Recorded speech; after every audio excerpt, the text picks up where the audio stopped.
Yesu Jesus isi pasimbone duka weyakana matoraru kamsyane ngajing jomsya kajing jom lupukya ponggunam tino sunjong ubaro syati jokin yanan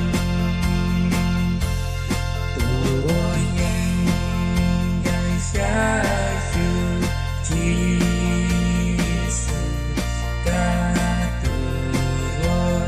kalajam syakang katuma nyaturnya punggunang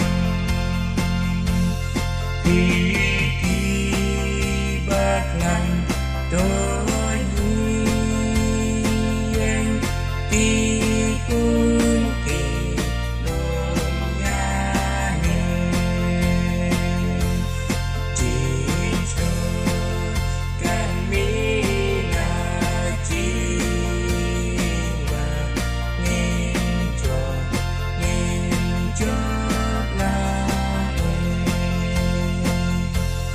tôi Yesu Jesus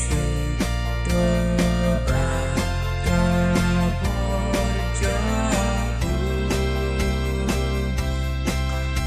anu bagi mawe kabo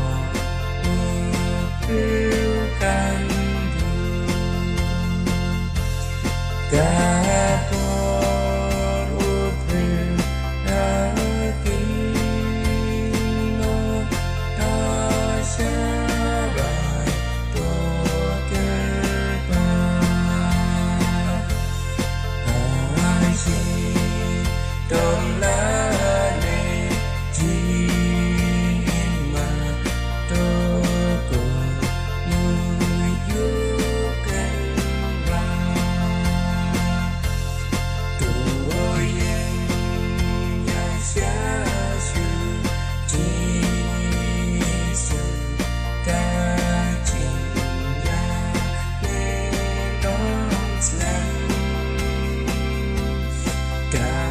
Jam